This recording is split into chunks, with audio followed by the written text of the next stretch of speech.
Le temps fait son œuvre. L'accès principal à la Cité des Merveilles est désormais condamné. L'affaissement de la montagne laisse un paysage complètement dévasté et quelques jours suffisent à faire naître des craintes nouvelles. Jusqu'aux plus basses couches de la société, on comprend cela. Une pénurie de gènes de pouvoir approche. Si les nobles disposent encore de ressources importantes, créatures et mercenaires partent à la chasse. L'ouest du cratère s'agite. Les bourgades amplifient la surveillance des voyageurs et une économie parallèle s'établit. L'information coûte de plus en plus cher et l'espionnage devient une valeur sûre. On lorgne désormais autant sur les richesses du voisin que sur sa capacité à user des pouvoirs psychiques. Bienvenue dans JVVS People numéro 15. Aujourd'hui, on va parler de Maillard, de son vrai nom Maillard Chakeri. Il est né en 1981, il a donc 35 ans. Il habite à Lyon, il est d'origine iranienne. On va rentrer directement dans le vif du sujet. Il est scénariste, game designer, auteur et animateur. Il a travaillé aussi dans pas mal de magazines et de jeux de rôle, comme Casus Belli, Icar, Jeux de rôle magazine, Les Lames du Cardinal, Transylvania, etc. Il est aussi critique de jeux de rôle. Il a fait des articles fort intéressants sur le jeu Metal Adventure et Hartung, un jeu sur la Seconde Guerre mondiale.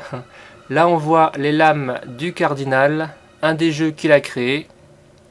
On va parler tout de suite de ce qu'il a rendu célèbre sur internet et en particulier sur YouTube.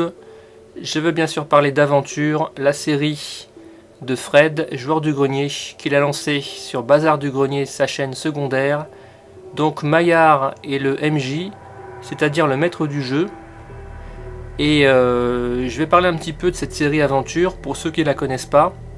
Donc c'est un jeu de rôle médiéval fantastique où 4 héros vont évoluer dans un monde obscur. Donc le premier héros c'est Fred, joueur du grenier, qui est le paladin.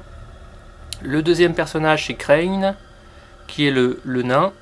Là on voit Transylvania, un autre de ses jeux qu'il a créé.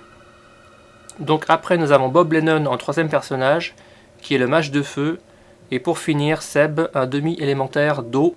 Là on voit Maillard en train de commenter et de répondre à des questions à une conférence. Donc Aventure c'est avril 2015. 2 mois après, il crée sa propre chaîne YouTube qui s'appelle Réussite Critique en juin 2015.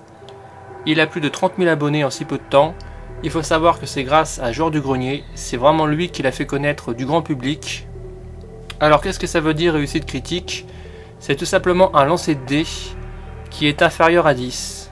Ce qui vous permet de faire une action top du top, la meilleure action possible dans le jeu. Parenthèse fermée. On va parler un petit peu de sa chaîne.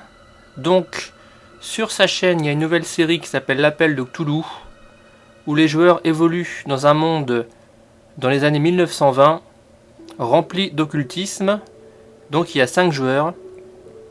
Ils sont pas très connus, à part Bruce de la chaîne E-Pensée et Bob Lennon, qui fera un petit passage, mais il se fera vite massacrer. Enfin, je n'en dis pas plus. Là, on voit la série Aventure avec Maillard en haut à gauche, Crane en vert, Fred de Joueur du Grenier en jaune, Bob Lennon en rouge et Seb en bleu.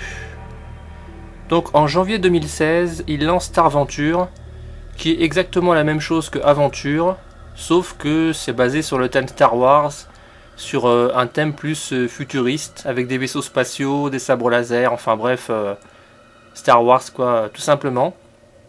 La saison 3 d'Aventure va pas tarder à arriver, puisque pour l'instant ils ont fait que 2 saisons d'Aventure et ils ont fait aussi des aventures live sur la chaîne Dailymotion, qui n'a rien à voir niveau historique avec les aventures de saison 1 et 2.